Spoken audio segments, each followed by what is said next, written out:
Does 10 seconds in a dream equal 10 seconds in real life?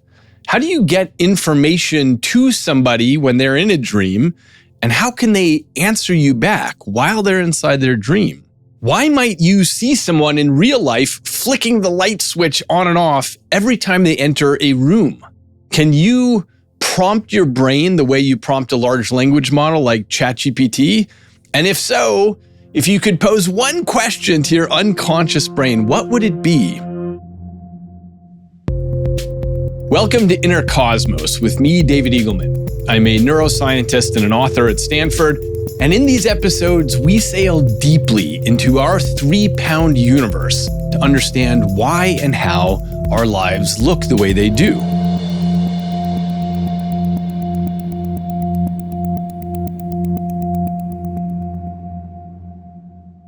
Today's episode takes us on a journey into the world of lucid dreaming. What is that? How can you experience it? And what does it teach us about the nature of our own consciousness? Joining us in a little bit will be my friend and colleague, Jonathan Berent, who is very knowledgeable about the art and science of lucid dreaming. So get comfortable and let's dive in. So maybe you saw this great movie, Inception. In case you didn't, or as a reminder, this is a Christopher Nolan science fiction heist thriller. The star is Leonardo DiCaprio, and he's a skilled thief who specializes in extraction, which is this fictional process of entering a person's dream and stealing valuable secrets from deep within their subconscious. Now, the core of the story revolves around this idea of inception, which is the idea of planting an idea into somebody's subconscious mind without them knowing. So without giving away any details, DiCaprio sets out to incept an idea into a business magnate's dream. And this is a really complex operation that requires his team to navigate through dreams within dreams within dreams.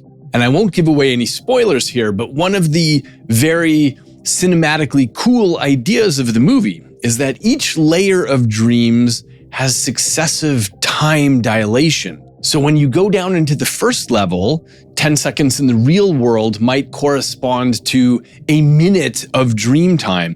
And as you go deeper, the 10 seconds might correspond to a year or a decade of dream time. So the idea in the movie is that dream time does not correspond to real time.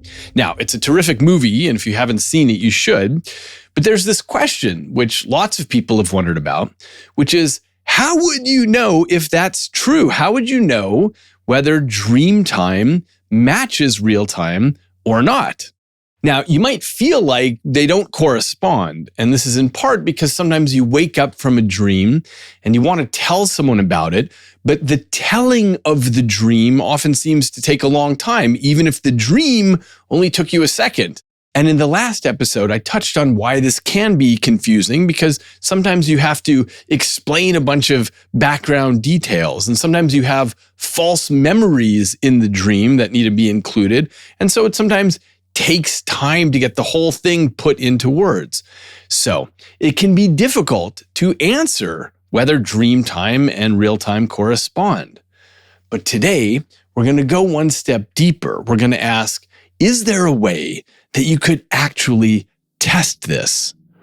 Now think about what a difficult question this is, because it would require somebody to be inside of their dream, and somehow they would need to communicate with you what they are experiencing privately in their head. Now, that sounds totally impossible under normal circumstances. But the question is, could you ever be inside a dream and figure out how to communicate outside of the dream? Or even better, could we think of a way to get bidirectional communication so that someone outside can communicate with you in your dream and then you communicate back out to them? Well, it turns out there is a way to do that. And that's what we're going to talk about today. We're going to talk about lucid dreaming. And this is when a sleeper realizes that he or she is dreaming and then is able to take some control over the plot of their dream. They might choose to fly, or they can try to control other people's actions, or generally just manipulate the physical world of the dream. So here's my analogy. You know those kids' rides at the amusement park where you're sitting in a car and you can steer the wheel, but the wheel doesn't actually do anything. You're just on a track and the car just follows wherever the track goes. So imagine if you could get the steering wheel to work and actually steer off that track. That's what a lucid dream is. Instead of you always being the follower in your dream, you are now the driver.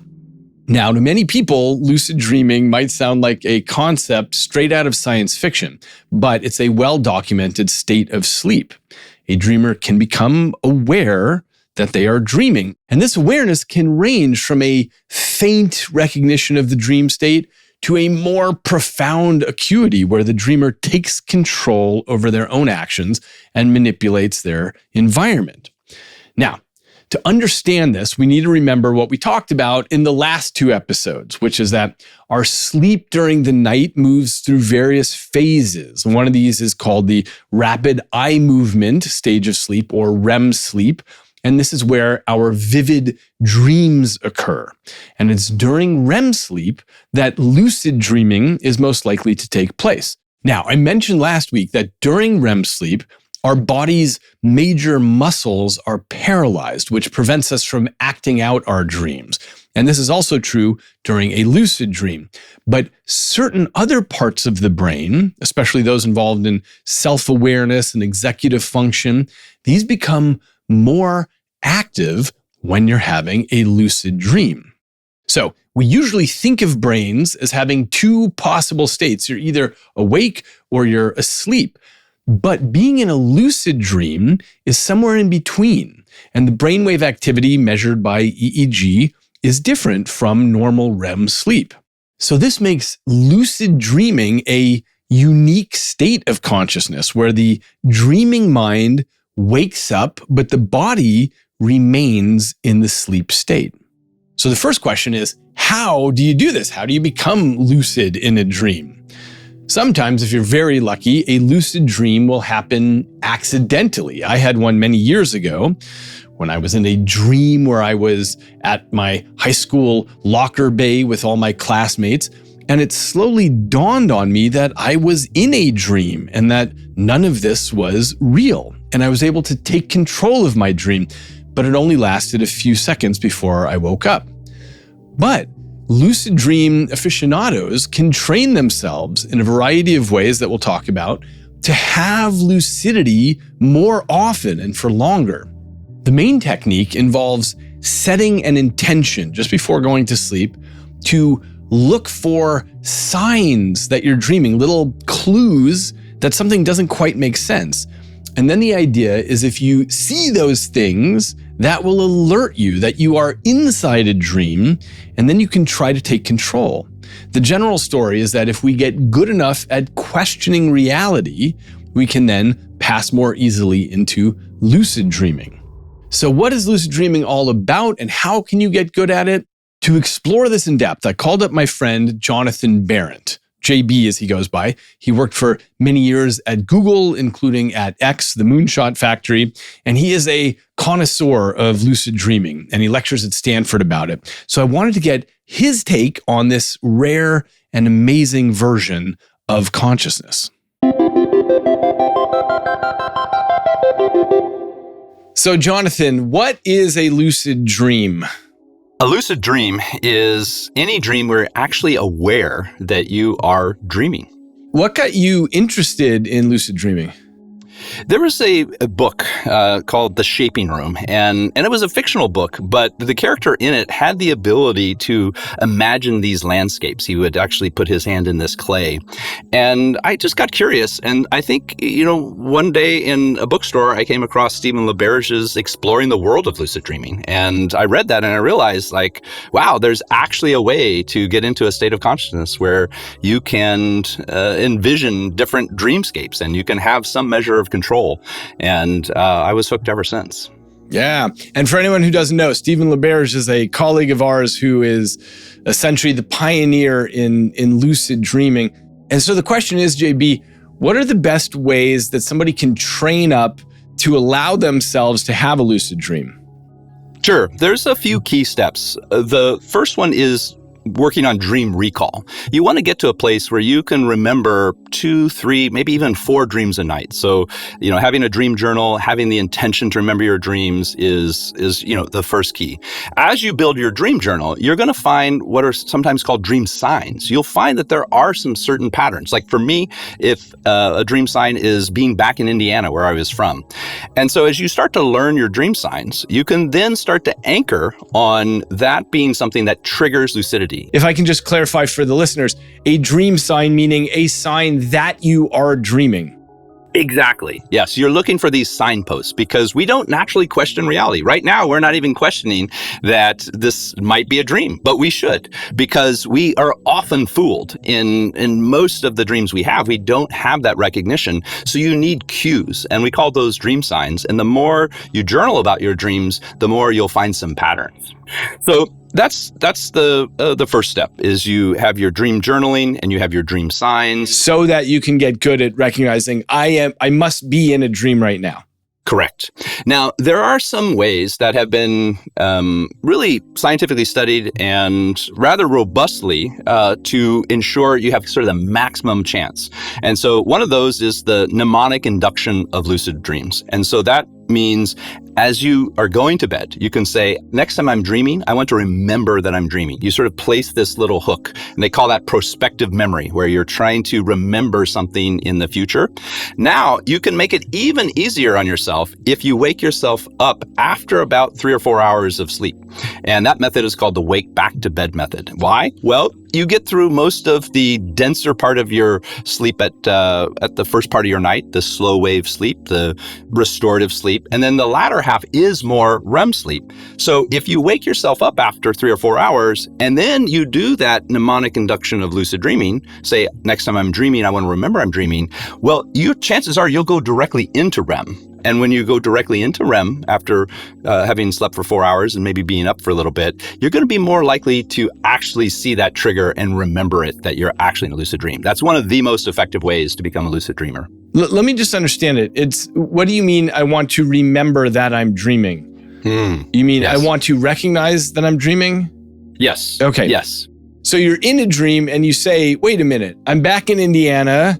This doesn't seem real. I must be in a dream. And so then what do you do? When you recognize, or you think you recognize, it's good to do what's called a reality check. You want to see, are you truly in a dream state? And so there's been lots of different reality checks along the way. Some people look at their hand. That was popularized by Carlos Cassandra in his books on the pathways of dreaming. And why look at your hand? What are you looking for? Well, when you look at your hand in a dream, it just doesn't look like a 5-fingered hand. Often there'll be like a 6th finger. It will have some sort of blurring, to it. For some reason, although the mind can recreate many, many things with exquisite detail in dreams, it has trouble recreating a perfect hand. This sounds like DALL-E. Yeah. So the idea is you get in the habit of looking at your hand, and if it looks odd, then you say, why does my hand look so odd? And then you think, wait, I must be dreaming. That's the idea, right? That's right. That's the idea. Other people might try to fly. Obviously, if you jump up and gravity holds you down, then you're most likely in this reality, which us lucid dreamers like to call consensus reality. And there's another one that's kind of interesting, that if you pinch your nose and try to breathe, which I wasn't able to do, but in a dream, there's no constriction, and you actually will breathe right through that. So that's kind of an unusual reality check. There's many of them, but the main thing is to have 1 or 2 reality checks that you can do both during the day at a time like this, and then when you are, have some sort of recognition that you're in a dream, you can perform that reality check, and then it'll either pass or fail. So the idea is to get in the habit of doing reality checks, like seeing if you can breathe with your nose pinched or whether you can see your hand. Another one that I'm fond of is you put your thumbnail up on your tooth and you try to flick your tooth off. And in consensus reality, your tooth doesn't come off. But often what will happen in a dream is your tooth goes flying off into the air and you think, what the heck just happened? And you think, oh yes, I must be in a dream. That's right. All those are better than what has been popularized in the movie Inception, which is the spinning top. Of course, that makes for a good graphic and a good movie, but that's not really a great reality check. Any of these other ones that we've talked about are much better. Wait, I had forgotten about the spinning top. Why? What were they doing, and why is that not a good check? So, Leonardo's character spins it, and if it falls down, then he knows he's in consensus reality. But if it keeps on spinning, then he's in a dream. And of course, the movie ends with this, undefined state of like, who knows if this whole movie was a dream. But in an actual dream, when you're spinning, there's no evidence that the top will keep on spinning in a lucid dream versus fall down. Much more tried and true methods are the ones that we've talked about. The only other one that gets a little bit closer to something like that is a light switch. For some reason, when you flip light switches in lucid dreams, they tend not to work. But by far the most robust one that with the science behind it is one that we haven't mentioned. So that one is looking at a piece of text. So something that's been written, and that could be, be your watch, 12:39, you look away and then you look back and indeed it's the same. And so LaBerge, I think, was the first to study that and found about 80 to 85% of the time that was a reliable measure that the brain doesn't recreate. You say it's the same in consensus reality, but in a dream, when you look back at the clock, it is different. It's different, yes. And that's because there's no sensory constraints in the dream, right? And so I think one of the interesting things that LaBerge used to say, and he was my mentor for years, and I'm very grateful for all the things that I learned from him. He said that dreaming is really perceiving without sensory constraints. And perceiving is dreaming with sensory constraints. It's a little bit of a play on words, but it's really getting across a fairly important piece of meaning that the dreaming mechanism and the perceiving mechanisms are very, very similar. So let's unpack that for the listeners. So the idea is that, you just take vision, for example. Only 5% of the input to the visual cortex is actually coming from the retinas, from the eyeballs. And all the rest is internally generated. And so this is why you can have dreams, for example, where your eyes are closed, but you're having full, rich visual experience, because it's just this machinery running on its own without the little bit of modulation that comes in from your eyes. And so this is the sense in which when we're awake, it's like awake dreaming. It's the same processes that we have when we're seeing, when we're dreaming. It's just that when your eyes are open, things are anchored a bit more. I'm just unpacking this. So this is what you mean when you say, actually, how do you phrase it? Perception is dreaming with sensory constraints. Yes, and then exactly. You flip it. So you're anchored to what's in front of you, but otherwise it's the same process as dreaming. Okay, now what was the other half of the sentence? Dreaming is perceiving without sensory constraints. Got it. Okay, right. In the sense that your brain is doing its thing, but it's not tied to what's actually on a wristwatch. It gets to invent what's on the watch at every moment. Right. Now, one of the interesting studies that Stephen LaBerge did, and then Philip Zimbardo, also one of your colleagues at Stanford, is they wanted to design an experiment that could actually prove this. And I think it's fascinating. It was published in 2018 in Nature Communications. And as you're very well familiar, the eyes, when they lock onto something like a finger and they trace it, they have a smooth pursuit. So right? when you're moving your finger back and forth in front of you, just for the listeners, your eyes are smoothly moving back and forth with your finger. As opposed to if you're not moving your finger and you just try to move your eyes to the left and right, your eyes make jumps. They go jump, jump, jump, jump, and then they go jump, jump, jump the other way. Those are called saccades. Saccades, yes. So with that in mind, and with that understanding of our neurobiology, they designed a clever experiment where they had participants look at their finger in consensus reality and then just trace a circle. And then they had leads, EOG leads, to measure their eye movements. Electrooculogram, so measuring the potentials of the eyes. The eyes are polarized, so when you move the eyes, just very basic biopotential sensors can see it. So these are little electrodes you stick onto the outside of the eye, and you can measure where the eye is located, whether it's looking up or down or left or right, even when the eyelids are closed. Correct, yes.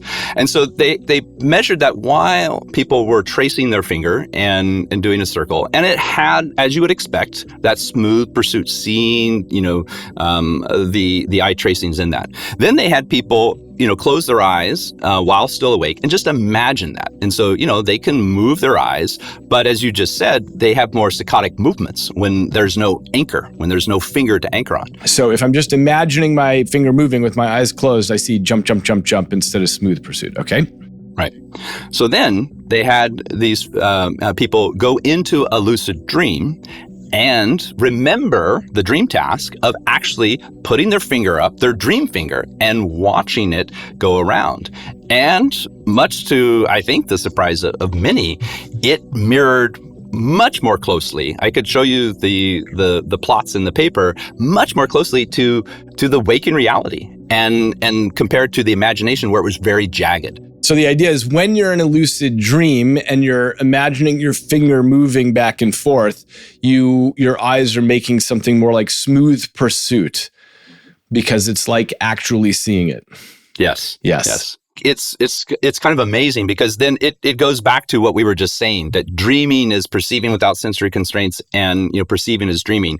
And so the mechanisms are very similar. I'm not saying that they're identical, but they are very similar. And I think that just opens up to a lot of interesting possibilities for lucid dream research.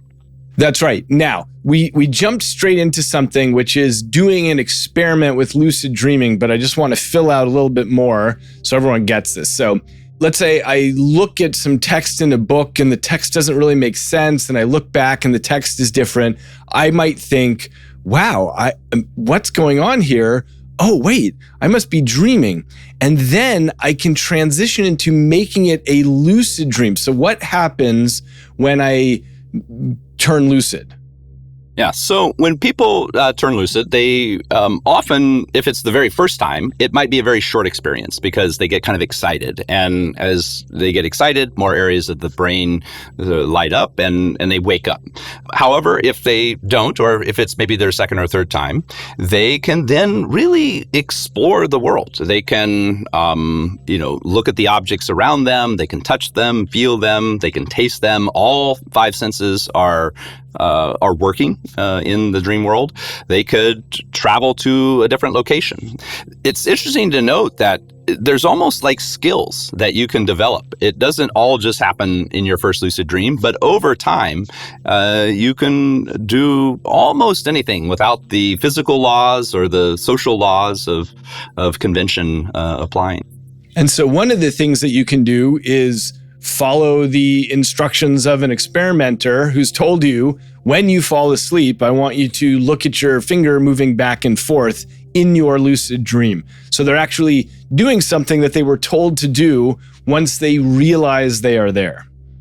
That's correct. Yeah. Remembering the dream task, that in and of itself is a skill. It takes a while because you're so enamored with the lucid dream world and all the possibilities, but it can get to a place where you can remember, hey, I had this intention. I'm supposed to do this because of an experiment that I'm doing. Or, oh, I wanted to go to the Eiffel Tower and see, what does it look like from the Eiffel Tower?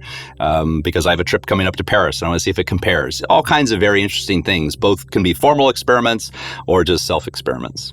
Great. And now what allows the experiment to take place is that there's a way that you as the lucid dreamer can communicate with the outside world. And this idea of hooking up an electrooculogram so that you can see where the eyes are pointing, this is one way that you can talk with the outside world. So besides the thing of following your finger, what are some other examples where you can talk to the experimenter through your eye movements?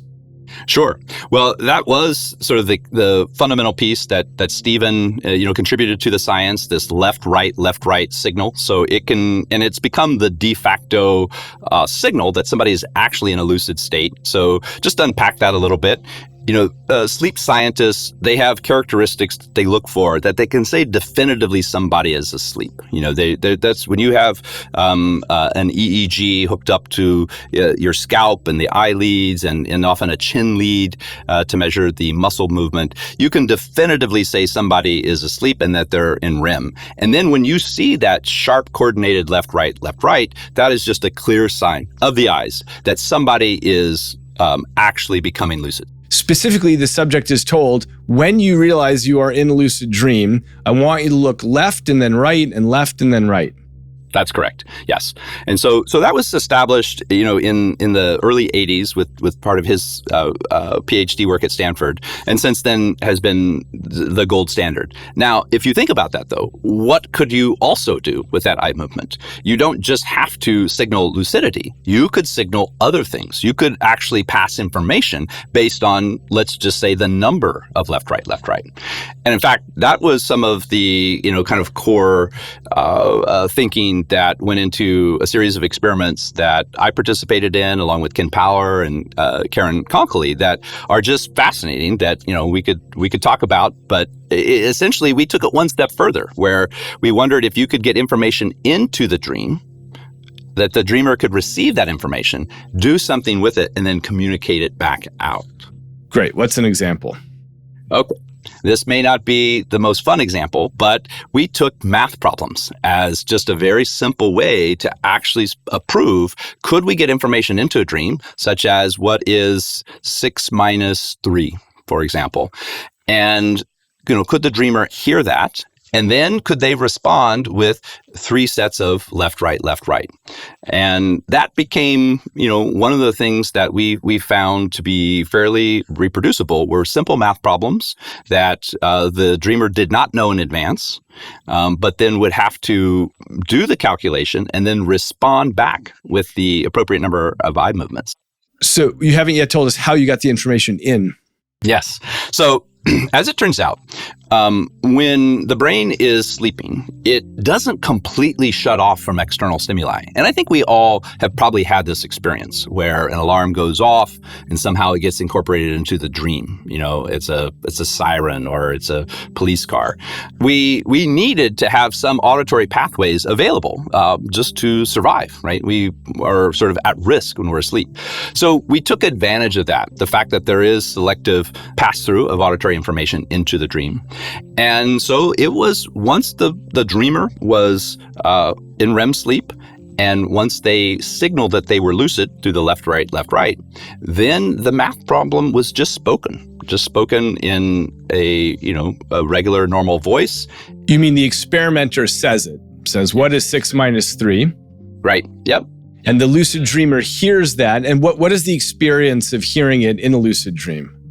It varied, because at that point, the dreamer is incorporating this external stimuli into the dream. One person reported that they were in kind of like a residential neighborhood and they were looking at the house numbers. And when the experimenter said, the 6 minus 3, the house number just changed to that, and they saw, 6 minus 3. So each dreamer reported a different sort of subjective experience of how it got incorporated, everything from just hearing the words themselves to seeing the dream somehow communicate the math problem. And once they have heard the question in some way, then they use their eye movement to, for example, look to the left 3 times, bang, bang, bang. Even though they're in their dream, they're talking to the outside world through their eye movements. That's correct. Cool. And you guys found that you could do this bidirectional communication. Yes. And not just us. There was 4 labs. It was a great collaboration across France and Netherlands and USA. And, now it's not 100% of the time, but, it was enough to sort of say this is way above chance that people are actually hearing these and responding back with the right numbers. And so I think it'll lead to a lot of interesting future research. What happened when it didn't work? Was it that people just simply didn't respond, or they were answering the wrong question? Yeah, by far it was a no response. There wasn't an actual response to the math equation. Now, we were also pretty harsh on ourselves. We had 3 independent scorers, and there had to be a consensus that, it was the actual number of eye movements to match the math problem. So, with that, I think, it was rigorous science, and that's what you need for something that's so unusual like this. But it was above chance, and one of the things that was also a little bit challenging is, remember we talked about the dream task? And so we did get people waking up and saying, hey, I had the lucid dream, but I'm sorry, I forgot to signal. And so that kind of shows that there is sort of a progression of skill that you can get lucid, but then to remember to signal that you get lucid is one thing that you need to do. And then to be able to hear the input is another thing that you need to do, and then be able to communicate. So, there's multiple points of failure along the way. And did you guys do other tasks besides the math problem? The U.S. group focused on the math problem. The other groups did some interesting things around preferences. They wondered if preferences were the same, in the dream world versus the outside world. And I think they found some, kind of interesting results there. It was almost like the dream personality had some different preferences than the non-dreaming personality. So that's kind of fascinating. Can you give us an example? Chocolate, it's like, do you like chocolate? And the outside was yes, but the dreamer didn't like chocolate. Fascinating. And there was a study years ago, which one of my favorites, which is asking the question of whether dream time corresponds to real time. And the way this was done is the lucid dreamer, when they become lucid, they, give a signal. And then what they do is they, let's say, look the other way. They look to the right and they estimate 5 seconds inside their dream, and then they look to the right again. And of course, in the outside world, you can look at the signal on the electrooculogram, and you find that in general, dream time corresponds to real time. Yeah, I think that we liked the premise of Christopher Nolan's Inception, that, each layer in the dream, the time changes, but we don't really have any evidence that, you can estimate and you can count that it's about the same. Now, it doesn't mean definitively that dream time can't be different, but I think that when people ask me, well, it seems like it was so long, what I come back with is like, well, think about a movie. And how does a movie feel to you? You can watch a 2-hour movie and it can be over a lifetime. There's cut scenes, right? And I said, dreams are very similar. There's these cut scenes. And so they can make the experience of a 20-minute dream session can feel like, hours. But so far, the evidence shows that it's about the same amount of time. That's exactly right. I remember years ago, I was on a road trip with a buddy and I fell asleep for just a second. I woke up and he had noticed that I just closed my eyes and then woken up. And I told him about this dream that I had, but the dream took a long time to describe. But the dream itself was just a moment. In the dream, I was standing on a roof and I was looking over the city and the city was flooding. And I felt so guilty because I had left the sink on. I knew I had left the sink on and it was my fault that the city was flooding. The dream itself was just a second, but in order for me to explain it, I had to explain this false implanted memory of having left the sink on and so on. And so often there's a lot of confusion about time this way. But yeah, I thought that was a fascinating study about dream time and real time being able to correspond that way. Okay, so JB, tell me about some other cool experiments that have been done in lucid dreaming.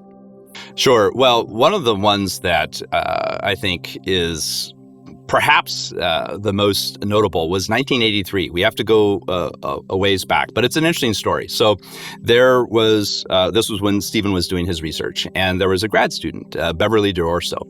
And as it turns out, not even the grad students under Stephen, they don't always get lucid every night that they're hooked up to the machines, and it is very costly to hook up folks.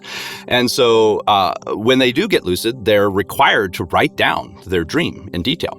Well, this one night, it's clear she got lucid. She did the signaling, but then there was nothing in the dream journal. And Stephen asked her, he said, Beverly, why is that? You know that this is really important. And she got kind of embarrassed. And she said, well, I had sex in my dream. And he's like, that's nothing to be embarrassed about. How about we experiment and do that? And she was up for it. And so Walter Greenleaf was part of this as well, a distinguished Stanford scholar. And so they were able to hook up additional equipment to measure things that you would think would be necessary for orgasm, such as vaginal blood flow and muscle contractions and things like that, very scientific. And so the next night she went to sleep and she got lucid. And the funny part of the story is that she gets lucid, she's in the lab, she remembers the dream task, but then she sees she's in the lab with her lab mates. And she's like, no, this isn't happening. I'm not going to write about this. So she flies out of the building and finds a random stranger to have her dream sex with. And then, of course, she wakes up and reports it. And it is quite amazing that all the responses that you would expect for a full sexual response were measured in the equipment. So she was able to achieve orgasm from a lucid dream. From a lucid dream, and they were able to measure it in consensus reality. So you mentioned the two things there, flying and having sex, which I understand are the two most popular things to do for people who become lucid. What else do people do when they become lucid? Those are by far the most common things. I think, other people are, they like to meet people. There's sort of a desire because you can meet a celebrity or you can, go to a novel place, drive fast cars. One of the things that I thought was quite interesting, Robert Wagner is a longtime practitioner and he writes many books. And I met him at a conference and one time he said, JB, in my experience, for the first 5 years, people are very hedonistic in their approach to lucid dreaming. But after that, you get into the more interesting stuff where you can do more self-exploration and things like that. So I think that was true in my own experience. And then as I've met other lucid dreamers, depending on how many years they've been lucid dreaming, they're either still driving fast cars and jumping off of buildings or they're doing other stuff. So let's get back to this issue of how to lucid dream, because I know a lot of listeners will want to start practicing that. So there's this issue of doing reality checking. You flick your tooth, you turn the light switches on and off, you look at text like in a book or on your watch. You get in the habit of doing this all the time until such time that you do it and it doesn't work. And you think, wait, what? Why didn't that work? And then you realize, but what technologies can help us move along to have lucid dreams? Well, the one technology is more pharmacological. So there are some acetylcholine enhancers that have been studied. So galantamine is one of the ones that has been studied. And that does tends to increase the ability to have dreams and more vivid dreams, which then leads to lucid dreaming. So that's certainly one intervention that I would put in sort of the technology realm. There are many Kickstarter. This is interesting because I've tracked this for years. There's been many Kickstarters since Stephen's original Nova Dreamer, which was, a mask that would flash lights when you became lucid. So wait, actually, let's zoom in on that for 1 second. So the idea was you have a mask that's measuring your electrooculograms, measuring your eye movements, and it sees that you've gone into REM sleep. You've gone into dream sleep. Your eyes are moving back and forth. And so then it flashes, let's say, red lights at you. And the idea is that the dreamer is having just a normal dream and thinks, wait, what are all these red lights going on? Why is everything flashing red? And then thinks, oh, wait, I must be inside a dream. And that's the element that you need in order to turn lucid. Right. It's like a forced dream sign. So, because you remember we talked about how dream signs are the triggers.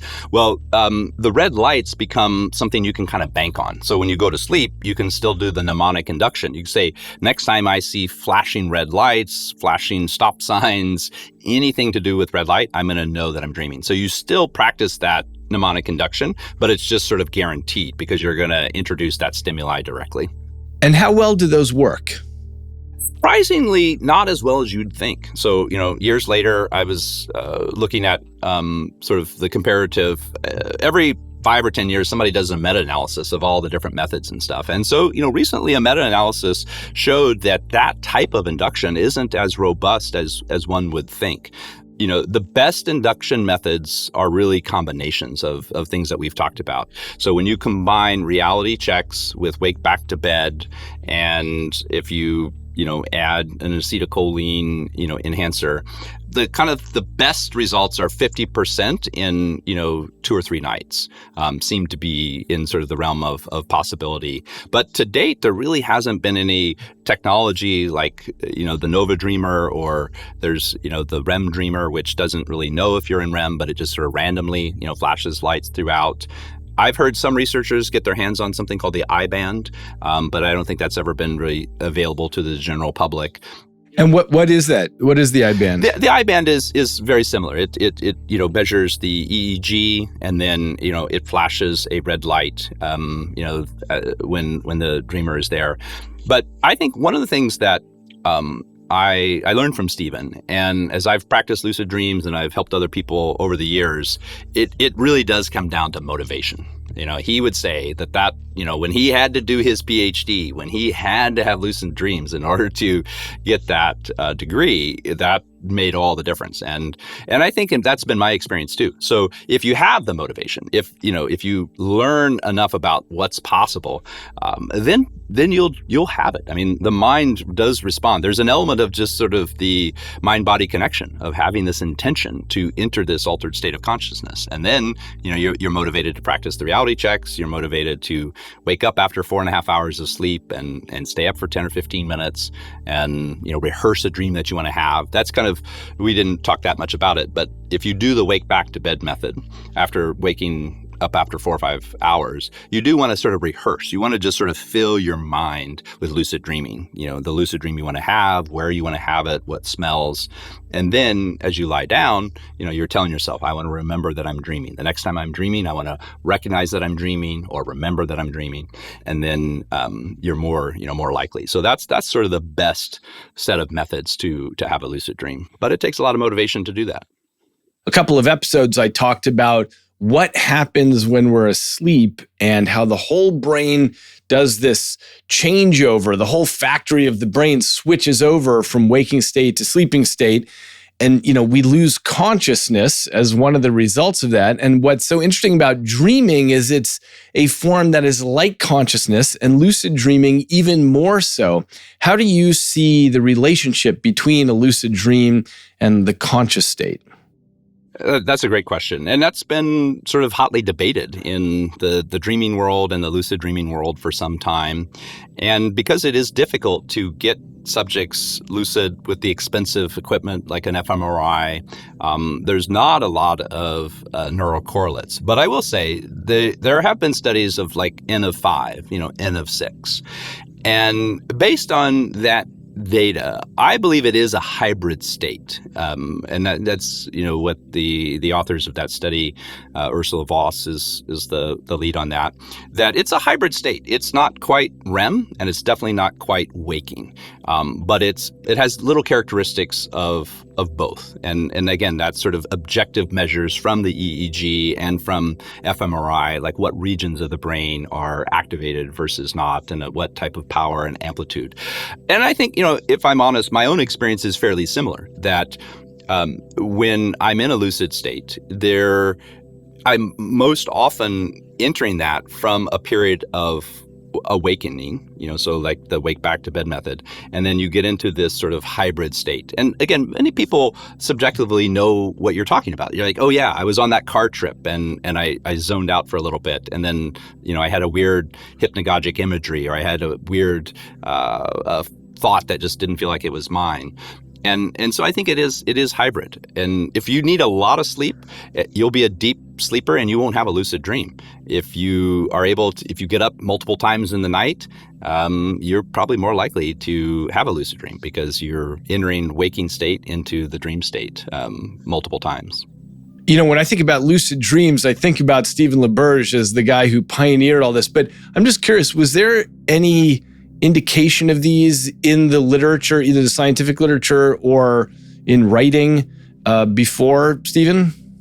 Yes, there's a researcher, Keith Hearn, in Europe, right about the same time as Stephen, that was doing some of these experiments with left, right, and so he certainly gets mentioned a lot of times. And then you can go back to early 1900s, and you'll see some writings of sort of this idea of being conscious in the dream state. Ben Eden, I believe, is who they credit that to. Some have even pointed farther back. I can't verify whether Aristotle talked about this state of consciousness or not, but I tend to focus on the more modern folk. Are there any downsides to lucid dreaming? So some people have raised that concern, and I think it's a good concern to raise. And the good news is people have actually started to study it. Lucid dreaming research has really exploded in the last 10 years. And so as that research has gone forward, of course, people are looking for kind of novel angles. And so one of the novel angles in the last 5 years is, can you show some downsides? So the things that they looked at were, does it increase dissociative behavior? And so, because in a lucid dream state, you're in this kind of altered state of consciousness that might even share some characteristics of things that are perceived as negative, where you're disassociating from yourself. That's not normally a good thing in waking life. And they looked at things like sleep quality. Does people practicing the wake back to bed method, does that interrupt sleep? Does that actually lead to less sleep? And then they looked at, does it lead to nightmares? Are people, with all this kind of flexibility, does it somehow introduce nightmares? And there haven't been a lot of studies, maybe 5 or less. And I would say the consensus across this is that the most negative impact really is in the quality of sleep. You're just not sleeping as deeply. And so I would never recommend that people try to lucid dream 5 nights, a week. But all those other things that they looked at, they didn't find evidence for. It didn't increase some sort of dissociative behavior. And there really was more positive mood impact. People really do feel good about lucid dream. It's like almost like an accomplishment, and they tend to talk about it, and that leads to sort of an elevated mood. But it does take away from a good night's sleep, and therefore not something people are going to do every. The other social disadvantage, of course, is that if you're constantly walking into a room and flicking the lights on and off and seeing if you can knock your tooth off, people might think you're strange.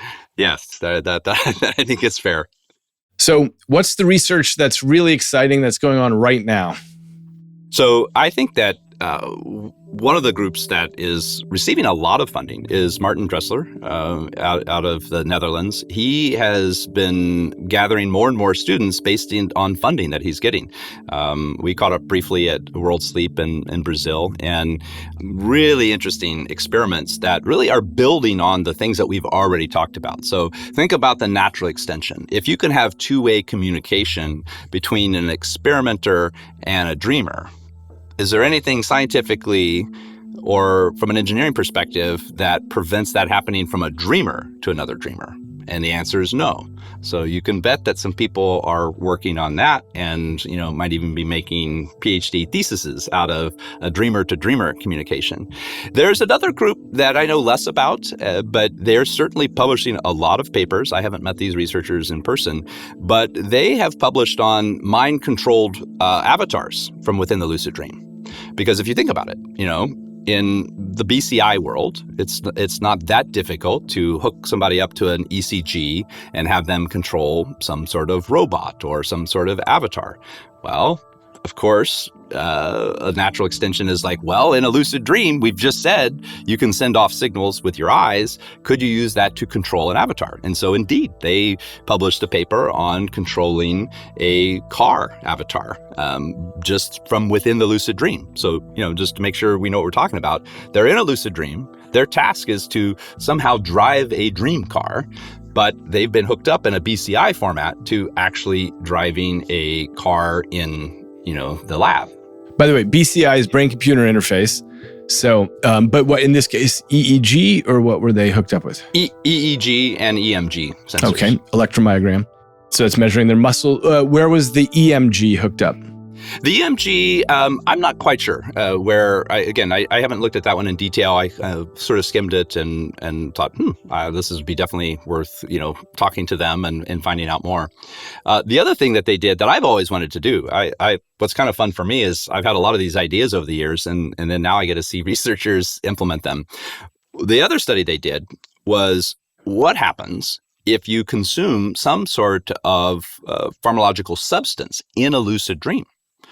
So, if we think about the Beverly D'Orso, clearly, by having an engagement of a certain type in the dream, such as sex, it led to a physiological response.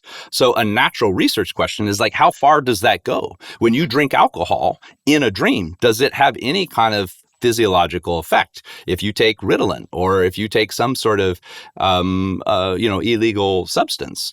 And they have a paper on that. And it turns out that psychoactive substances taken in the dream have a stronger perceived effect by the dreamer than, like, let's say, alcohol.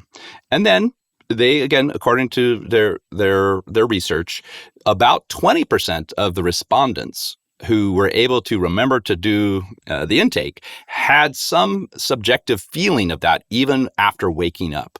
Now, again, I think that's the type of research that that's very interesting, but I want to see that replicated. And I want to see it, with, 30 people, 40, 50 people. So, but I think it's interesting. It's an interesting thought. What is the claim there, though, that they're seeing the placebo effect of a psychedelic? They're just, when someone says, hey, you've taken this drug and then you feel like you're drugged, even though you're not. That's the idea of that? Exactly. I mean, that's even the title of the paper is like, placebo without deception. So it's a known, thing that you are just taking, something that is not real, quote unquote, in the dream, but then the placebo effect is really well studied. I mean, even, again, some colleagues at Stanford are looking into that quite extensively. So I think that's a novel and a very interesting application of lucid dreaming. It'll be really interesting to see whether this leads to people being able to heal anything about themselves this way, using a placebo effect with, medications in a dream, and their leg gets better or some disease state they have. That's right. Well, and I think the other thing that we haven't talked about that's worth mentioning, probably one of the most researched areas that's currently therapeutic is PTSD. And so they're using PTSD and lucid dreaming to help people overcome that trauma. And so especially if there's a reoccurring nightmare, it's a bit counterintuitive, but what the participant has been told is that whatever you're dreaming, even though it's very negative and it causes, a strong reaction, it's really a disassociated part of yourself. And so in the lucid dream, you have an opportunity to consciously, in a very safe environment, act in a different way. And so an example of this that I'll just, I'll make up a fictitious example, but it gets the point across. Let's say that I have a dream. And in that dream, a robber, comes in and breaks into my house and is, strangling my son. And, as a lucid dreamer, and let's say I get lucid, it's like, no, this is, my dream sign happened. This is my house, but it's in Indiana. And, I might be tempted to turn into the Incredible Hulk and just throw that robber, out of the building. Well, sure, I could do that. But then if this really is a recurring nightmare, it's going to come back. Instead, if I recognize it's a dream and I remember what my therapist has told me and say, hey, this robber is really a part of me, then I show it love. I actually say, hey, you want to tell me something. I love you. You're just a part of me. What's the message you have for me? And this robber might turn to me. He might transform. People talk about it transforming into something beautiful and might say, you're neglecting, the play. There's your inner child wants to have more fun or more play. And that's just, kind of a light example. But there are many examples that are, very significant and that people have had substantial healing where that, monster or that aggressor turns into something beautiful. And then often they'll talk about an experience of it kind of coming into their heart. And I think that is perhaps, at this point in time, from everything I've seen, it's perhaps the most beneficial application of lucid dreaming is that you can reintegrate these difficult memories. You can reintegrate these difficult parts of your past because the environment's very safe. And somehow you're operating below the conscious mind. Like this, even though you have some conscious control, you still have about 90 to 95% of the dream is just generated outside of your control. So it's a really unique aspect. So there are all kinds of therapeutic roads that might be discovered in the future as we get better and better as a society at implementing lucid dreaming. So JB, you've been exposed to lots of the great minds in lucid dreaming. Has anyone else come across your path that said something influential to you? Yes, at Google, actually, I found Ray Kurzweil. Many people may know Ray Kurzweil. He's considered a futurist, a great thinker, has many patents under his name from his earlier engineering days. I found out that he was at Google, and I came across some of his writings on his blog, and he mentioned, lucid dreaming. So I initiated contact with him, and we had many good exchanges. And the way he described it, I thought was very fascinating, coming from an engineer's perspective. And he said, JB, I was trained as an engineer, but in the lucid dreaming state, I find that part of the mind that has these constraints that I've sort of learned are, hardwired, they get looser. And so I can, in this sort of hybrid state, I can come up with new things that are inventive. And when I wake up, maybe, 80% of it really isn't feasible. It's breaking the laws of physics. But that 20% leads to something. And so that is part of why I did get quite excited about it. And I thought, engineers or creative types really can benefit from this. And, taking that one step, further, you might say, well, how? What exactly? Well, remember when we talked about the first 5 years, becomes a bit, hedonistic after that. Well, you can actually just call out to the dream world. You don't even have to invent a scenario. You can just say, show me something beautiful. Let's say you're an artist. And I've done that phrase. And, out of the ground formed this incredible marble statue that I wish I was, a sculptor. And I think, it's getting to that aspect that Ray talked about. Like, you're in this unique state. Imagine as an inventor, as a writer, you could just prompt. And so, when I see ChatGPT and prompt engineering, I immediately think of, you need prompt engineering for lucid dreaming, because you literally can just prompt your mind. Show me what, I'm most afraid of. Show me something beautiful. Stephen's favorite question is, show me the best version of myself. That was the question that he thought, leads to sort of the highest expression of what's possible. And so I would really encourage people to, learn how to lucid dream, and then think about, what do they want to see? What do they want to create? What do they want to perhaps, explore about themselves? Because there's really no other place where you can do that is so safe, and it's just coming from your own mind, and you don't need to use any substances, to get into that state of consciousness.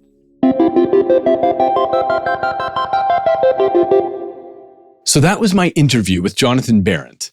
And what we see is that, first of all, achieving lucidity isn't easy, but if you practice and get good at it, there are opportunities for personal insight and problem solving and artistic inspiration, possibly overcoming nightmares, and all kinds of exploration.